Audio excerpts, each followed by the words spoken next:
आज की जो कहानी है इसकी शुरुआत होती है 17 फरवरी 2025 से और जगह होता है उत्तर प्रदेश का प्रयागराज।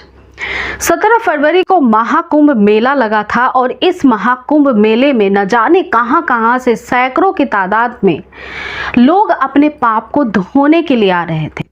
लेकिन जैसे ही ये महाकुंभ का मेला शुरू हुआ था, इस महाकुंभ के मेले की तैयारी से लगभग 4 महीने पहले एक ऐसा इंसान दिल्ली में बैठा हुआ अपनी ही पत्नी के मर्डर की साजिश बुन रहा था। आलोक नाम का ये इंसान जो कि अधेड़ उम्र का था और ये इंसान दिल्ली के म्युनिसिपल कॉरपोरेशन में काम करता था। इसे अपनी पत्नी का मर्डर करना था, जिसके लिए इसने न्यूज़पेपर में जब से कुंभ की तैयारियां और कुंभ की डेट को निर्धारित किया गया और इसके न्यूज़पेपर में जब खबर आने लगे, तब से इसने प्लानिंग करना शुरू किया कि इसी महाकुंभ मेले में वो अपनी पत्नी को लेकर जाएगा, जिसका नाम अलका था और इन दोनों की शादी को 25 साल से भी ऊपर हो गए थे। एक बच्चा भी था इनका जो कि अब बड़ा हो चुका था, लेकिन फिर भी ये आलोक अपनी पत्नी से पीछा छुड़ाना चाहता था। इसके पीछे एक बहुत बड़ी साजिश, एक बहुत बड़ा वजह था, जिसकी कहानी की शुरुआत 17 फरवरी से होती है।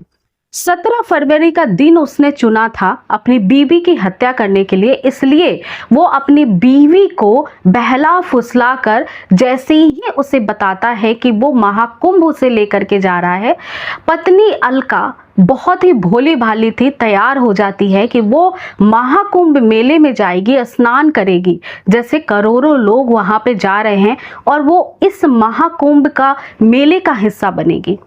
वो घर से निकलती है बहुत ही खुशी खुशी, क्योंकि उसका एक बहुत भरा पूरा परिवार था, खुशहाल परिवार था। पति का हाथ पकड़कर कुछ कपड़े एक बैग में रखकर वो प्रयागराज की तरफ निकल जाती है। जैसे ही दोनों 17 तारीख को प्रयागराज पहुंचते हैं, समय हो रहे थे शाम के 5 बजे का और इन्हें स्नान करना था। जो पति आलोक था उसने जगह चुना था झूसी के आसपास का। झूसी वही एरिया है जहां के भगदड़ की काफी सारी वीडियोस आपने और न्यूज आपने देखी होंगी। आलोक अपनी पत्नी के साथ इसी झूसी के घाट पे पहुंचता है, संगम घाट पे, और जाकर वहां स्नान करता है। उसकी पत्नी भी बहुत खुशी खुशी इस महाकुंभ का हिस्सा बनती है। दोनों ही नहाते हैं और उसके बाद इसका पति आलोक एक छोटा सा वीडियो भी बनाता है जो कि 15 से 20 सेकंड का था। इस वीडियो को वो अपने सोशल अकाउंट व्हाट्सएप पे भी डालता है ताकि परिवार के सभी लोगों को ये पता लग जाए कि उसने स्नान कर लिया है, उसकी पत्नी और वो दोनों ही सुरक्षित हैं। दोनों को ही इस घाट पे समय बिताते हुए रात हो जाती है और आलोक ने अपनी बीवी को ये बताया था कि 17 तारीख को संगम पहुंचकर स्नान करेंगे, नहाएंगे और फिर 18 तारीख को हम दिल्ली की तरफ रवाना हो जाएंगे, क्योंकि ये दोनों दिल्ली से ही प्रयागराज गए थे। अब जब नहाना धोना सब कुछ हो जाता है जिस उद्देश्य से ये गए थे, तो उसके बाद लगभग 5 से 6 घंटे का समय इसे रात में बिताना था और इसकी वजह से इसने अपनी पत्नी को लिया और इसी संगम के आसपास, झूसी के आसपास के ही कुछ लॉज को, कुछ ऐसे होटल्स को विजिट किया, जाकर देखा, वहां पे पता किया रूम्स अवेलेबल हैं या नहीं, क्योंकि प्रयागराज में उस समय काफी ज्यादा भीड़ था, लोग बहुत ज्यादा तादाद में संख्या में आ रहे थे संगम में स्नान करने के लिए। इसलिए उसने सोचा कि बहुत भीड़ है, इसलिए झूसी के एरिया में ही जो भी लॉज मिल जाए, जो भी कमरा किराए से मिल जाए, वहां पे वो रात बिताएंगे और फिर सुबह सुबह भोर में ही वो ट्रेन पकड़ लेंगे दिल्ली जाने का। इसलिए वो बहुत सारे लॉज में जाता है, लेकिन सारे ही लॉज वाले उसे मना कर देते हैं। कारण बस इतना सा था कि जब आलोक से होटल वाले या फिर जो लॉज वाले थे, जो कमरा किराए पे देते थे, वो जब पूछते हैं कि आपकी आईडी कहाँ है, आपकी पत्नी की आईडी कहाँ है, तो उसने बताया कि आईडी घर पे छूट गई है और लिहाजा इसी बात से सभी लॉज वालों ने उसको मना कर दिया था। वो काफ़ी इधर उधर घूमता है, परेशान हो जाता है और ऐसी हालत में वो एक आदमी से मिलता है जिससे वो बस पूछ ही रहा था कि कोई ऐसा लॉज बताओ जिसका किराया भी कम हो और जहाँ पे आईडी की ज़रूरत ना पड़े। तो इस समय जिस समय कुंभ मेले की शुरुआत हुई थी उस समय वहां के लोकल एरिया के जितने भी घर थे वो तमाम रूप से टेम्परेरी एक रेस्ट हाउस के जैसे बन गए थे। लोग कमरे किराए पे दे रहे थे। बहुत सारे लोग कुछ घंटों के लिए कमरों का इस्तेमाल करते थे, उसका किराया देते थे और फिर चले जाते थे। उसे एक ऐसा ही लॉज मिलता है जहां पे उसकी आईडी नहीं मांगी जाती है, ना कोई रजिस्टर में एंट्री होती है और उसी लॉज में वो रुकने का डिसीजन ले लेता है। अब इस लॉज के कमरे का किराया 500 रुपए का था। वो महज 5 से 6 घंटे का बोलकर अपनी बीबी के साथ इस लॉज के कमरे में जाकर रुक जाता है। जब इस लॉज के कमरे में जाकर के वो रुकता है तो कुछ घंटे तो वो काफी आराम से बिताता है, उसकी पत्नी भी काफी आराम से रहती है। लेकिन जैसे ही उसकी पत्नी वॉशरूम की तरफ जाती है, वॉशरूम में जाती ही है गेट खोलकर, वैसे ही आलोक पीछे से पहुंच जाता है और अपनी पत्नी का गला पकड़ता है और चाकू से रेत डालता है। वो एक चाकू अपने पिट्ठू बैग पे लिए हुए दिल्ली से ही ट्रैवल करता हुआ प्रयागराज आया था, क्योंकि उसे अपनी पत्नी से पीछा छुड़ाना था। लेकिन क्या कारण था कि उसने अपनी पत्नी को मार डाला, वो भी 25 साल की एक खुशी खुशी शादीशुदा जिंदगी को बिताने के बाद। तो उसका कारण ये था कि अब इस कहानी में एक नया मोड़ आता है। जो आलोक था वो अपनी पत्नी की हत्या करने के बाद 2 घंटे के बाद ही वो उस होटल के कमरे से बैग उठाता है और बाहर निकल जाता है और वो गायब हो जाता है। इधर जो डेड बॉडी थी वो अब कमरे के बाथरूम के रूम में थी। सुबह होती है और सुबह जब उसका टाइम खत्म होने वाला होता है, एक लड़का जो कि इसी टेम्परेरी होटल की देखभाल करता था इस लॉज की, वो अब उस कमरे में जाता है जिसमें आलोक रुका हुआ था। कमरे का गेट खुला हुआ था, इस वजह से वो पहले तो आवाज लगाता है, पर जब वापस से कोई आवाज आती नहीं है तो थोड़ा इंतजार करता है और फिर वापस से कमरे में जाकर देखने की कोशिश करता है कि लोग हैं भी या फिर नहीं हैं।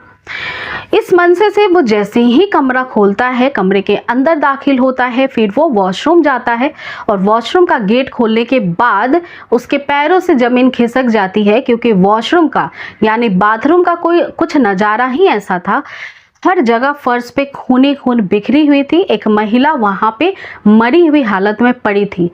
ये देखते ही वो उल्टे पांव भागता है, चीखता है, चिल्लाता है और अब इस लॉज के ऑनर को, मालिक को बताता है कि इस कमरे में एक महिला की लाश पड़ी है। तुरंत ही वो मालिक भी घबराता है लॉज का और नज़दीकी पुलिस को कॉल करता है। पुलिस जैसे ही इस होटल में आती है, महिला की बॉडी को बरामद करती है और चूंकि महिला के साथ ना कोई सामान था, ना कोई इसकी शिनाख्त हो पा रही थी, इस वजह से अब उसे हॉस्पिटल नज़दीकी भेजकर उसके पोस्टमार्टम के बाद उसे मॉर्चरी रूम में उसकी बॉडी को रखवा देती है। अब ये बात यहीं पे ख़त्म हो जाती है। अब दिन 18 फरवरी का भी खत्म हो जाता है। 2-3 दिन और बीत जाते हैं। पुलिस तमाम कोशिश कर रही थी कि इस महिला की शिनाख्त हो जाए, लेकिन भीड़ इतनी ज्यादा थी कि पुलिस की पूरी जो ध्यान होती है वो महाकुंभ के भीड़ पे होती है। इस वजह से पुलिस वाले सोचते हैं कि जब ये कुंभ मेला खत्म हो जाएगा उसके बाद इस महिला के केस की स्टडी की जाएगी, पता लगाया जाएगा कहाँ की महिला थी और इसको किसने मौत के घाट उतारा, वो भी इस महाकुंभ में। इतना पुलिस सोच ही रही थी कि एक नव युवक जो कि लगभग 21 साल का था, 20 से 21 साल का, वो प्रयागराज आता है और उसके हाथ में एक फोटो होती है। चूंकि झूसी का इलाका सबसे भीड़ भाड़ वाला जगह था तो वो भी झूसी आने का ही सोचता है। इसके पीछे भी एक कारण था। जैसे ही ये लड़का एक फोटो जो कि छोटी सी थी वो अपने पॉकेट में लेकर घूम रहा था और सभी पुलिस वालों से पूछ रहा था कि ये जो महिला है ये मेरी माँ है और लगभग ये 2 दिनों से 3 दिनों से गायब है। इस कुंभ में आई थी संगम स्नान करने के लिए, क्या किसी ने इसे देखा है? क्या ये लापता हो गई है? एक पुलिस वाला जो कि झूसी के एरिया का ही था वो कहता है कि नज़दीकी पुलिस थाने चले जाओ, यहाँ से कुछ ही कदम पे है और ये फोटो वहाँ पे जाकर दिखाना। लड़का बिल्कुल वैसा ही करता है। ये लड़का कोई और नहीं था, ये लड़का आलोक का ही बेटा था जो कि अपनी माँ को ढूंढता हुआ आया था। और इसका कारण ये था कि जब वो पुलिस स्टेशन जाता है, उस फोटो को पुलिस वाले से साझा करता है, दिखाता है, तो पुलिस वाले के मन में तुरंत से एक सवाल दौड़ता है कि ऐसे ही एक महिला की बॉडी एक लॉज से बरामद हुई है, अभी 2-3 दिन ही हुए हैं। उस लड़के को तुरंत ही वो पुलिस वाले लेते हैं और पुलिस की टीम के साथ वो मॉर्चुरी रूम पहुंच जाता है। जैसे ही वो अपनी माँ की बॉडी को देखता है, रोने लगता है, चिल्लाता है और अब वो बेहद परेशान था। पुलिस वाले थोड़ा शांत कराते हैं, बैठाते हैं, फिर उससे पूछते हैं कि हुआ क्या था। ये लड़का यानी कि आलोक का बेटा बताता है कि ये मेरी माँ है, ये मेरे पिताजी के साथ 3 दिन पहले घर से बाहर निकली थी और प्रयागराज महाकुंभ में ये संगम स्नान के लिए आई थी। संगम स्नान करने के बाद उसके पिता आलोक ने एक वीडियो भी डाला था, व्हाट्सएप में स्टेटस लगाया था, जिससे हमें पता था कि मम्मी पापा दोनों ने यहाँ पे संगम स्नान कर लिया है।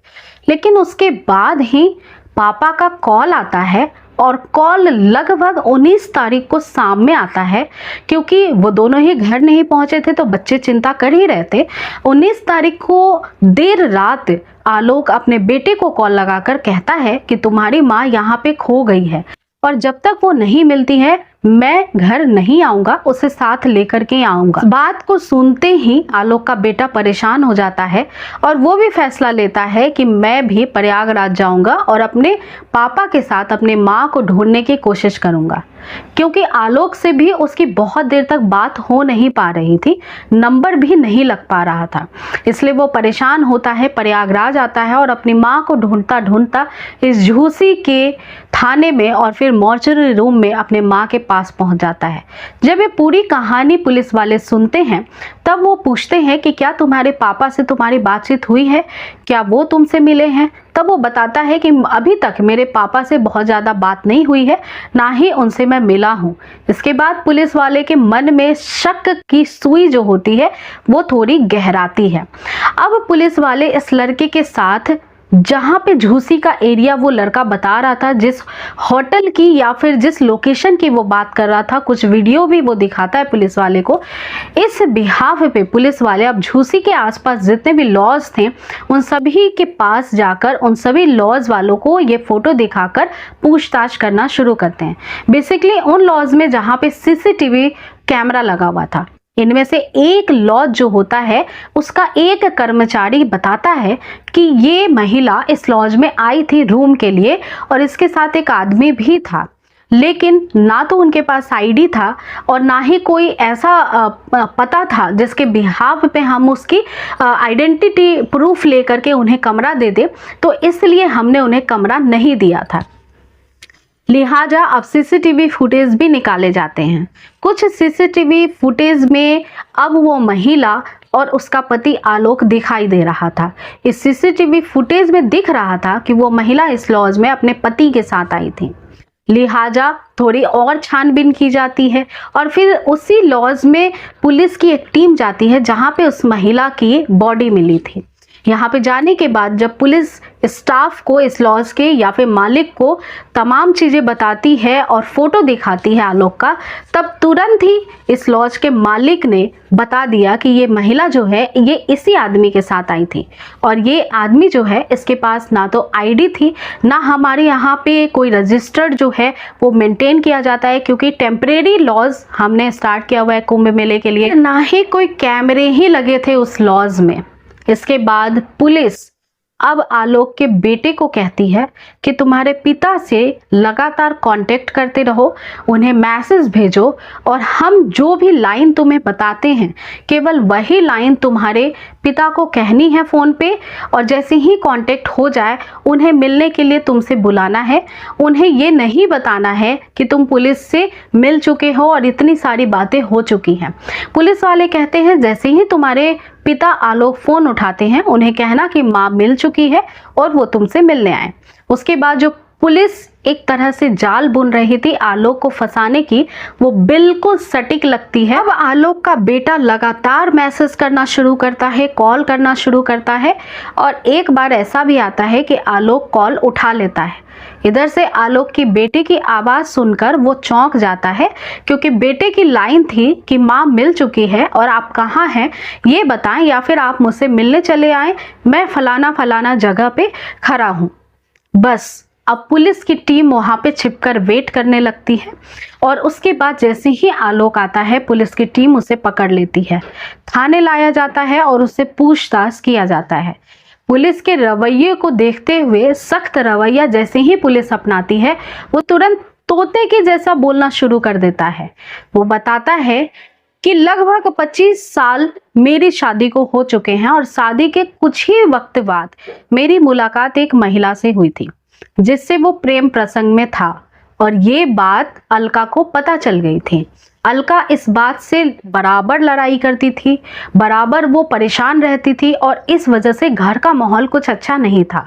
आलोक उस दूसरी महिला को छोड़ना नहीं चाहता था, इसीलिए वो अपनी पत्नी से पीछा छुड़ाना चाहता था और ये साजिश वो न जाने कितने सालों से बुन रहा था। इसकी साजिश की पूरी प्लानिंग ये थी कि कुंभ मेला लगने वाला है, क्योंकि वो मौके की तलाश में था। उसे पता था कि कुंभ मेला में करोड़ों लोग आएंगे और अगर वो अपनी पत्नी को यहाँ पे मार भी डालता है तो पता नहीं चलेगा। कुंभ में बहुत सारे ऐसे वीडियो या फिर बहुत सारी ऐसी घटनाएं हुई जिसमें काफ़ी सारे लोगों की मृत्यु हो गई। इस वजह से वो प्लान करता है कि मैं भी अपनी पत्नी को लेकर जाऊंगा और जो वो चाहता था कि अपनी पत्नी को मारना, वो जा करके वो वहां पे करता है। लेकिन उसने इतनी परफेक्ट प्लानिंग की थी कि उसे पता था कि झूसी के एरिया में काफ़ी ज़्यादा भीड़ होती है, कोई इसे पकड़ नहीं पाएगा और उसने लिहाजा इसी वजह से इतनी ज़्यादा रैकी कर रखी थी कि उसने जो भी होटल्स देखे थे, वो पहली चीज़ की प्लानिंग उसकी ये रहती थी कि जो भी लॉज मिले या फिर रूम किराए पे मिले या होटल मिले, वहाँ पे सीसीटीवी कैमरा नहीं होना चाहिए, उसकी आईडी भी वो होटल वाले ना ले। इसी वजह से उसने कितने सारे होटल बदले थे, जाकर वो पहले ये चीज चेक करता था। जब उसे पता लग जाता था कि यहाँ पे आईडी देनी होगी, रजिस्टर मेंटेन होगा, सीसीटीवी लगाए, तो वो उस होटल में कमरा लेता ही नहीं था और वो अपनी पत्नी को बताता था कि कमरा यहाँ पे नहीं मौजूद है, खाली नहीं है कमरा। जब उसे ये लॉज जो कि बिना रजिस्टर के, बिना आईडी के, बिना सीसीटीवी के मिल गई, तो उसने अपनी प्लानिंग की यहीं पे कोशिश की करने की और वो उसमें कामयाब भी हो गया। तो ये कहानी अपने आप में अजीब सी कहानी है, जहाँ पे कुंभ मेले में लोग अपने पाप को धोने के लिए जा रहे थे, इस व्यक्ति ने वहीं पे इतना बड़ा पाप करने का सोचा और किया भी। फिलहाल जो आलोक है वो पुलिस हिरासत में है, जेल भी भेज दिया गया है, लेकिन उसकी ये जो करतूत है वो कहीं ना कहीं इंसानियत को शर्मसार जरूर करती है। तो आज की कहानी यहीं तक थी। कहानी सुनाने का मेरा मकसद आप सभी की भावनाओं को ठेस पहुंचाना नहीं था। आप जहां भी रहें, स्वस्थ रहें, सुरक्षित रहें, अपने परिवार को पूरी अच्छी तरह से सुरक्षा देते रहें। कहानी सुनाने का बस मेरा मकसद इतना ही होता है कि आप भी सचेत रहें, जागरूक रहें। तो दोस्तों, अगर कहानी पसंद आई है और ऐसी ही कहानियां आप सुनने में दिलचस्पी रखते हैं तो इस कहानी को लाइक और ज़्यादा से ज़्यादा शेयर कर सकते हैं। चैनल को सपोर्ट करने के लिए चैनल को सब्सक्राइब भी कर सकते हैं। अपना पूरा ध्यान रखें और अपने परिवार को सुरक्षित रखें। Thank you.